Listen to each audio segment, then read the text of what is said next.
Good morning mga kalapatids! Welcome back again dito sa Jeffoy Love TV. At for today's video natin mga kalapatids, abangan ng ating mga warriors. Release point natin mga kalapatids, Kawit, Cavite. Nirelease yung ibon natin ng 6:30 AM. Expected datingan ng ating mga ibon 7:28 sa speed na 1-2 mga kalapatids. So distance natin 70 kilometers air distance. So sinakay pa rin natin yung ating limang mga warriors at nakapuling pa rin yung ating pulling champion. And then sumali pa rin tayo sa side bet mga kalapatids. So time check tayo 7:06. So malapit na yung datingan ng ating mga warriors. Kaya samahan nyo ako, sabay-sabay nating abangan muli itong ating warrior. Let's go!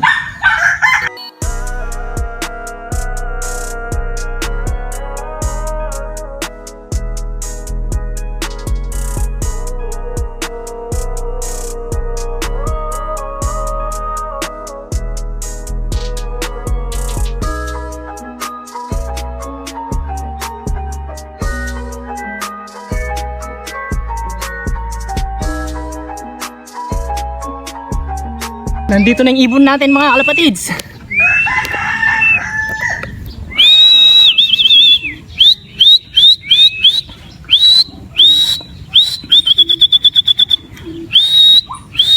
Nako, inulapoy pa. Lumipad pa. Oray nga doon.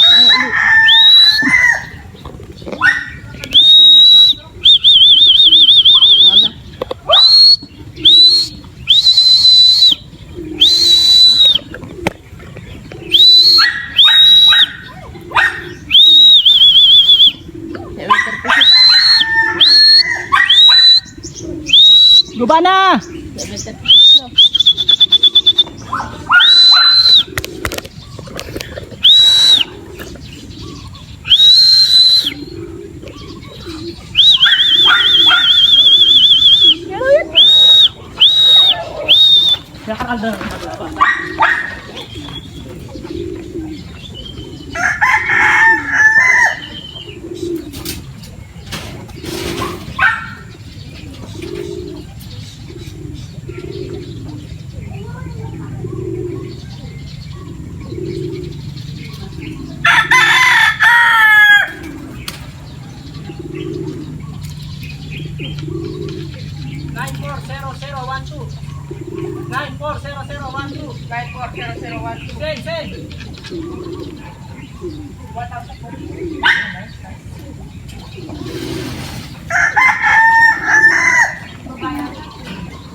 Bilis siya.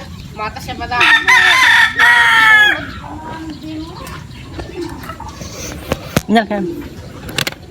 So heto yung speed ng ibon natin mga kalapatids, 1041.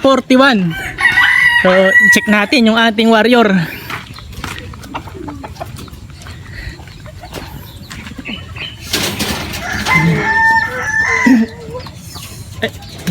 Dandan. Dandan lang. Ito, goods na goods yung ibon natin mga kalapatids.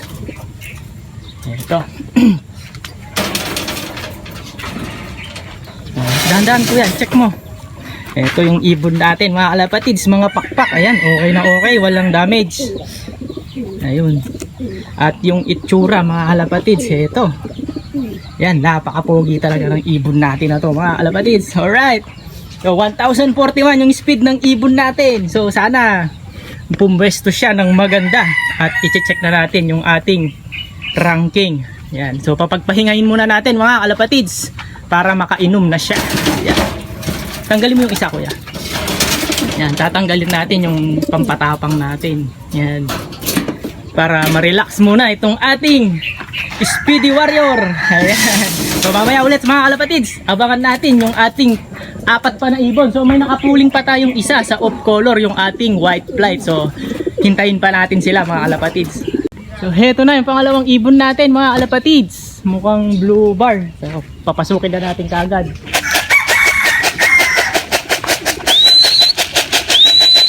Sino ba to?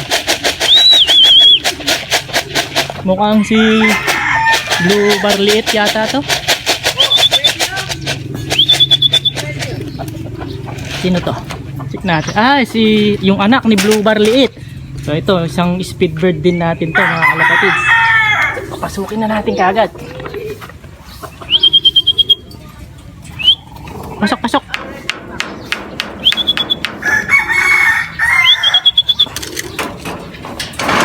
Pasok na, pasok na.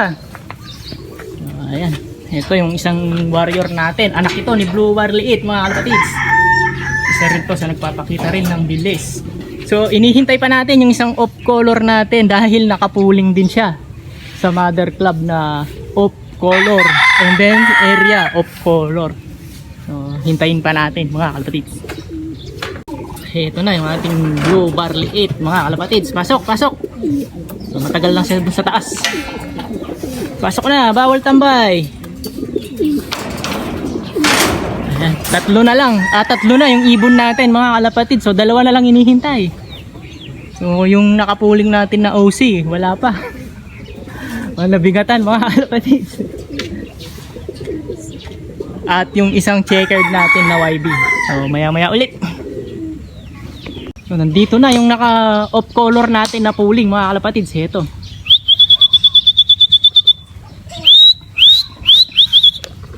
Pasok na, pasok na. Doon natin siya abangan.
Mabilis siya abit pala. 700 niya speed. Bird clock details, Mopsy. Heto na yung ating pang-apat na ibon mga kalapatid. 728 na lang yung speed niya. At tinesting natin yung bagong clocking ng Mopsy mga kalapatid. So meron na rin siyang scan. So hindi natin ginamit kanina kasi nga dahil trial pa lang ito baka mag-error. So kaya nag-text tayo dun sa ating nakapuling. So dito tinesting natin yung ating Mopsy clocking scanner. Ayan, so okay naman yung naging resulta mga kalapatids. Mabilis yung kanyang response ng clocking. Ito nakipagbugbugan kaagad. So heto, nagbugbugan na agad itong ating dalawang warrior. Hey, huwag kayo nagbugbugan. Check natin. So heto nga pala yung ito dito sa maliwanag. Heto yung ating ayan color natin ito. So medyo naligaw siya mga kalapatids at na-late siya ng uwi. So sa lahat ng warriors mga kalapatids, siya yung pinakamagandang katawan. Pero ito siya yung nahuli. Mukhang mabigat yung kanyang sticker. Pero yeah, all goods na, nandito na. Isa na lang inihintay natin, yung ating isang checkered naman. So mamaya ulit mga kalapatids, pagdating ng isa, at i-update ko kayo sa ranking ng ating mga warriors. So mamaya ulit. Welcome back mga kalapatids. So nandito na yung isang ibon natin. Ito yung ating last dropper. Ito yung ating checker. Ayan mga kalapatids, nabugbog na naman yung mata. Ito. kalapatids. So ngayon pa lang siya nakarating. Time check is alas 10 na. So mukhang nahirapan nga itong ating warrior na to. At ito papatakan na natin siya ng reload para makabawi ka agad at makarecover mga kalapatids. So ayan mga kalapatids, 5 out of 5 tayo. Kawit Cavite mga kalapatids. Kumpleto yung ating mga warriors. And possible mga kalapatids, number 1 na naman tayo sa pooling area. And then all categories mga kalapatids, sinalihan din natin. And then side bet winner, panalo na naman yung ating ibon mga kalapatids. So heto lahat yung ating mga warriors, yung 4. Ayun yung ating second dropper, yung ating blue bar. And then yung isang blue bar na yun, yung ating third dropper. And fourth dropper natin, yung isang naka-pooling natin, yung OC. And then the last, itong checkered natin na to. So ayan mga kalapatids, kumpleto na ang ating mga warriors. 5 out of 5 tayo mga kalapatids. Mapapainumin ko muna mamaya ulit mga kalapatids. Welcome back mga kalapatids. Check natin itong ating ibon mga kalapatids. Ito, binigyan na naman tayo ng karangalan dito sa ating lock mga kalapatids. At heto nga pala yung kanyang unang prize. Heto mga kalapatids, so magkamukha sila. Ayan. Ito yung nakuha natin, first place sa pooling sa Nabotas mga kalapatids. So meron siyang trophy and then ito yung kanyang mga certificate nung Nabotas lock natin mga kalapatids, or Nabotas pooling. So bali first place tayo mga kalapatids sa pooling 100, pooling 50, and then winner takes all 50. And then meron din tayong side bet, so nanalo tayo doon. And then sa bracket naman natin is lap champion tayo mga kalapatids sa bracket C. Meron din tayong nakuhang prize doon. So heto yung ating si Speedy. Ayan. So pwedeng pangalan natin sa kanya Speedy dahil mabilis siya mga kalapatids. Ito bali umispeed siya noon ng 988 na lang mga kalapatids kasi dahil medyo smash yung training na yun, yung Nabotas lap. At makulimlim yung panahon, maaaring sa ibang dinaanan nila ay maulan. Kaya naging lap champion pa tayo mga kalapatids. Yun, sinuwerte itong ating ibon at meron siyang daanan na mabilis, meron siyang shortcut. At ito nga yung kanyang naging trophy. Ayan mga kalapatids. So bale sunod-sunod yung naging Persia mga kalapatids. Simula nung Malolos, Bulacan. Second siya ata doon sa Malolos kung napanood nyo sa isang vlog natin. And then after nung second place siya na yun, nagtuloy-tuloy na 3 times in a row mga kalapatids. Number 1 siya lagi mga kalapatids. So habang lumalayo nagpapakita na talaga ng bilis itong ating ibon. At heto na yung mga certificate na nakuha niya. At madadagdagan pa tumamaya mga kalapatids.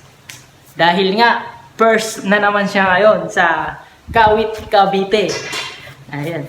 Area pooling na naman tayo mga kalapatids. Number 1. And then side bet winner at lahat ng category tinayahan natin.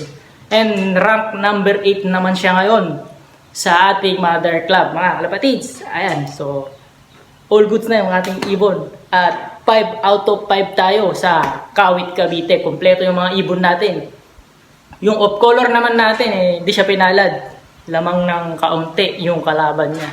So okay pa rin yun. At least kompleto yung ibon natin. At nakuha natin yung purse dito sa pooling mga kalapatids. So bukas magkakaroon na to ng kasama. Magiging 2 na sila dahil nakakuha na naman tayo ng isang ganito trophy. Ayan.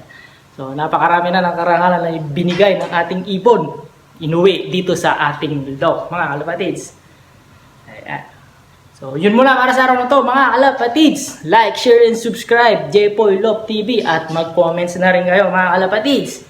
Ayan, good luck sa lahat ng may karera. Ayan, ingat mga kalapatids.